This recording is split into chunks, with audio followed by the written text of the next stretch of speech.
Hi guys, and welcome to the Stephen King Sematary Club.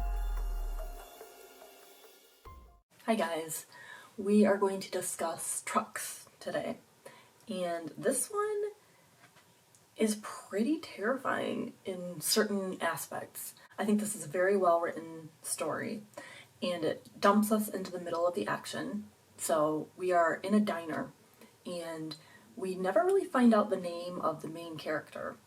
He is just kind of the hero of the story.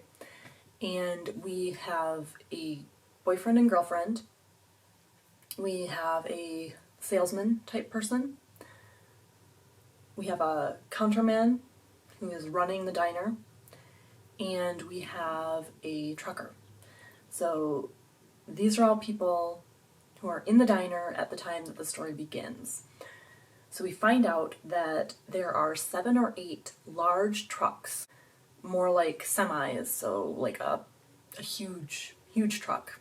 And they are outside the diner kind of prowling around without anyone driving them. They are driving themselves, and they are just circling, guarding. There are dead bodies out in the parking lot, and there are dead cars out there. So cars that have been run into, flipped over, crushed, people in some of them, that kind of thing. Quote, "There was no one in the trucks. The sun glittered and flashed on empty cabs. The wheels turned themselves." That's on page 129. So these people are trapped inside the diner. If they leave, the trucks will run them down. And the power goes out, of course. There was a man right when we first started the story named Snodgrass, and he's the salesman. He goes out into the parking lot to try and make a break for it, and the trucks run into him and kind of like fling him into a ditch. Snodgrass is not dead, and in the very early morning, the main character and the girlfriend, they can hear Snodgrass calling for help. He is in pain, he is shrieking and pleading for help. So the main character tells her, well, just ignore it. And she was all affronted and is kind of like, well, how could you live with yourself? You know, that's terrible that you hear this person suffering and you're not going to do anything about it. And he kind of says, well, what if your boyfriend happens to hear him? You know, your boyfriend's going to go out and something bad could happen to him. And she's like, okay, and shuts up. So even though she tries to shame the main character, she realizes herself that she doesn't want her boyfriend to be a hero in this situation. So they ignore him. Quote, "No one else woke up. Snodgrass cried and wept and screamed for a long time, and then he stopped." Page 135. So the next day, the trucker guy, he notices that one of the trucks has run out of gas and can't move, can't do anything. So he assumes, well, problem solved then, you know, all the trucks will run out of gas and that will be that. And you can even extrapolate things further, and you could say, like, you know, well, their batteries will wear down, they will have accidents themselves, I would think. Lots of things could take them out of commission. They hear a truck using its air horn in Morse code to send a message. Of course, the boyfriend, Jerry, he happens to know Morse code. And what the truck is saying is, quote, "Attention, someone must pump fuel. Someone will not be harmed. All fuel must be pumped. This shall be done now. Now someone will pump fuel." Page 136. They decide amongst themselves that they aren't going to pump the fuel. They're just going to let the trucks die and be done with it. Well, there was a bulldozer who had joined the pack of trucks, and it attacks. They decide they have to act quickly, and our main character, he rigs up some Molotov cocktails, and, you know, they throw them at the trucks on fire, and it dies, but Jerry is crushed underneath, and he is killed, and the trucker also dies.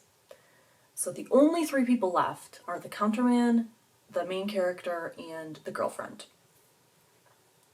So the main guy, you know, he was the one who had kind of said maybe we should consider pumping gas to begin with. So he goes out and he starts pumping the gas for these trucks, and they just start lining up, waiting for their turn. And he goes and pumps one, and pumps another, fills another tank, and another, and just on and on and on. Quote, "The line went out of the front parking lot and up the road and out of sight, 2 and 3 lanes deep." Page 141. So then he runs out of gas, because he's just been doing this all day. And a tanker pulls up.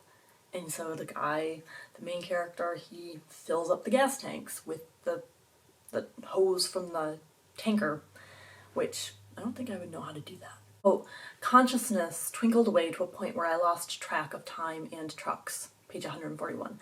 So he's just out there doing this, and this is his life now. You know, they have basically become enslaved to the whims of the trucks. And the counterman comes out to relieve him, and he sends him in to go sleep. And the guy is thinking, you know, with only 3 of them, they're going to have to take turns. They don't have a chance otherwise. So then it brings us to this disturbing thought where he says, quote, "So much of the world is paved now." Page 142. So what will happen? It's very dystopian and upsetting that, you know, these things are huge machines that can cause massive amounts of damage. And, you know, we don't really stand a chance unless there's some kind of rebellion. Maybe people can start jumping into the cars and trucks and taking them over.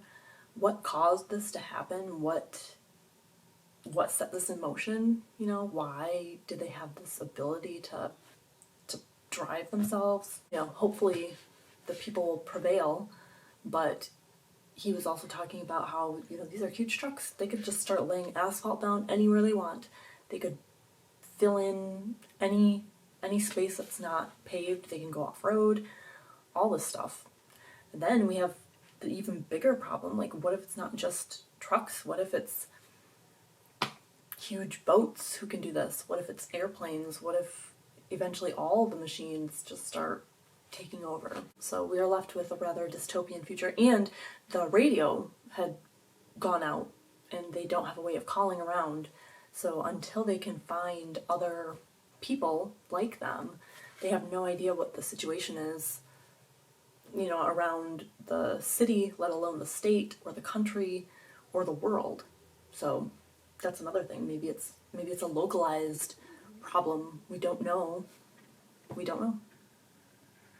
So that is trucks. Let me know if you like this story down below. Let me know if you've watched the movie. Let me know if you prefer one or the other, if you like them equally, hate them equally, whatever. Just let me know. I'll see you next week with Sometimes They Come Back, which is one of the best stories, I think, from Night Shift. I should do a ranking video sometime of my favorites. That could be fun. We'll see. Have a spooky day.